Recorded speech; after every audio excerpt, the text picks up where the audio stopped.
मन को निराश न कर, बस श्री कृष्ण पर तू विश्वास कर। हर पल साथ है वो मुरली वाला, इस बात का एहसास कर।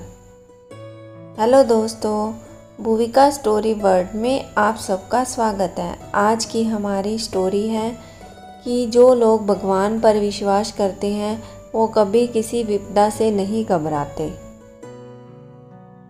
एक सेठ जी बड़े कंजूस थे। एक दिन उन्होंने दुकान पर बेटे को बैठा दिया और बोले कि बिना पैसा लिए किसी को कुछ मत देना, मैं अभी आया।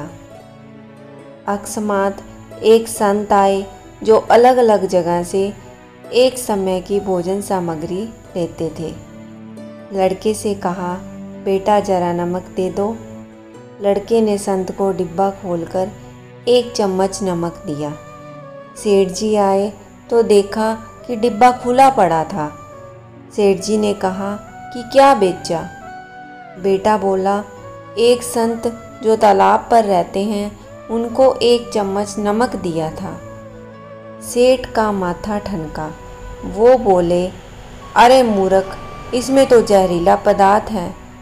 अब सेठ जी भागकर संत के पास गए। तब तक संत भोजन बनाकर भगवान का भोग लगाकर खाने की थाली लेकर बैठ चुके थे। सेठ जी दूर से ही बोले, महाराज रुकिए, आप जो नमक लाए थे नमक नहीं था बल्कि जहरीला पदार्थ था। कृपा करके आप ये भोजन न करें।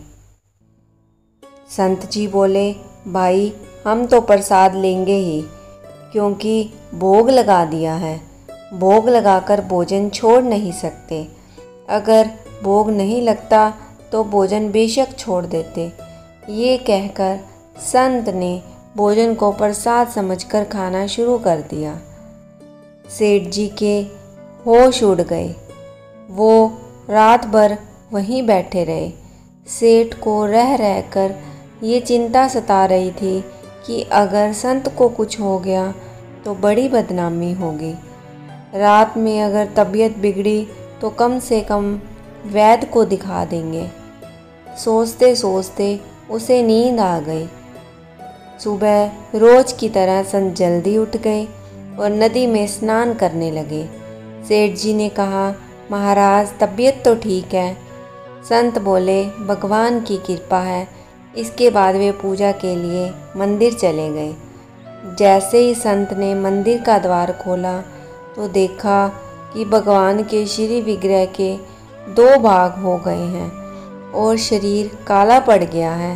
ये देखते ही सेठ को सब समझ आ गया कि भक्त के अटल विश्वास को देखकर भगवान ने भोजन का जहर भोग के रूप में स्वयं ग्रहण कर लिया और भक्त को प्रसाद ग्रहण करवाया। इसके बाद सेठ ने तुरंत घर जाकर बेटे को दुकान सौंप दी और स्वयं संत की शरण में आकर भगवान की भक्ति करने लगे। तो दोस्तों, आपको मेरी ये कहानी भगवान पर श्रद्धा और विश्वास की कैसी लगी, कमेंट सेक्शन में कमेंट कीजिए और कहानी को लाइक एंड शेयर ज़रूर कीजिएगा। और चैनल पर नए हैं तो चैनल को सब्सक्राइब करना न भूलिएगा। Thank you.